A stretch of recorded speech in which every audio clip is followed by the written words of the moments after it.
A record 1 million people who came to the southern border illegally were permitted into the United States last year, even with roughly 50% of those who came to the border unlawfully having been turned away under Title 42.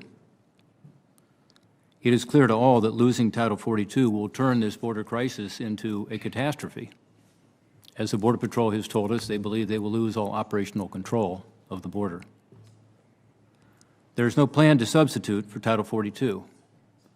As an example, there's no plan to fix an asylum system that everyone agrees is broken. I think you have said that in the past publicly. There's no plan to replace the tools that were in place during the last administration to help address the border crisis, including a robust Remain in Mexico policy and increased detention of questionable asylum seekers. Instead, as I read it, your proposed plan primarily provides more resources to move people through the system and to do so more quickly and efficiently, and in fact to make it easier for people to get from the border to the interior of the country. Unfortunately, decisions to de-emphasize internal enforcement, plus your funding requests shift away from detention for removals and detention capacity, and the new asylum rules proposed by the administration do nothing to actually deter unlawful migration. Quite the opposite, and the smugglers know it. This year, we also saw stark reminders of the threat that terrorism poses to communities across the country, and that more than 2 decades after 9/11, our borders can still be breached by those who mean to do us harm. In this regard, I am concerned that policies and safeguards with one of our closest counterterrorism partners in the world, the United Kingdom, didn't prevent a dangerous man who simply lied on his online application in the DHS visa waiver program from making his way into our country to a small town in Texas, Colleyville. Thankfully, none of the synagogue members he took hostage were harmed, but that easily could not have been the case. We were recently shocked when we were informed that 42 people who have come to our southern border unlawfully and been encountered by the Border Patrol are on a terrorist watch list. Additionally, a recent report from the Department of Defense Office of Inspector General highlighted the potential of other foreign threats. The IG found that in the chaotic evacuation of over 76,000 Afghans, DHS failed to screen the evacuees using DoD's tactical information collected from the most dangerous terrorists.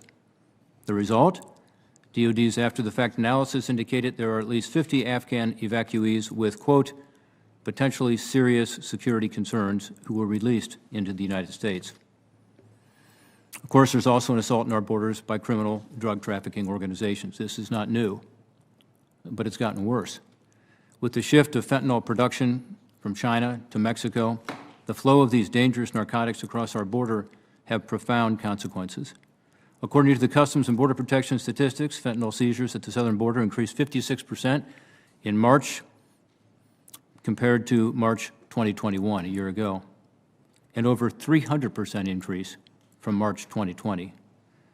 These numbers don't actually tell us how much is actually flooding into our communities.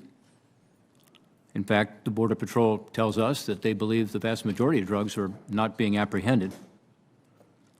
But in my home state of Ohio and around the country, these drugs are coming in and resulting in broken families, damaged communities, and the loss of lives through overdoses on a massive scale.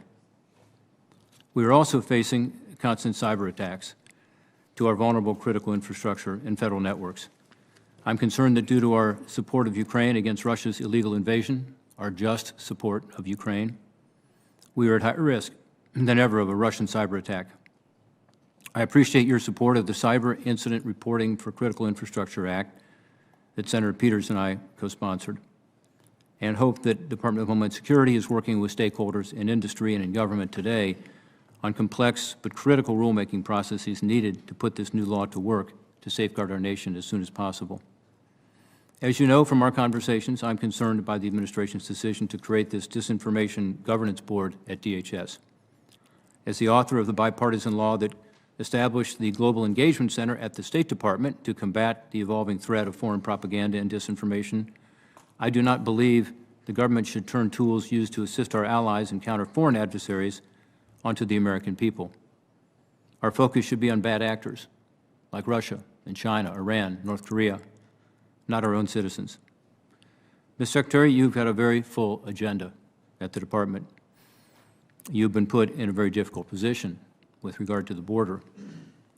Thank you once again for being here to answer our questions, but I do want to note that we only today received all your responses to the committee's questions for the record from last year's budget hearing. I would hope that you will commit today to answering all of our questions much more promptly as we discuss these issues today.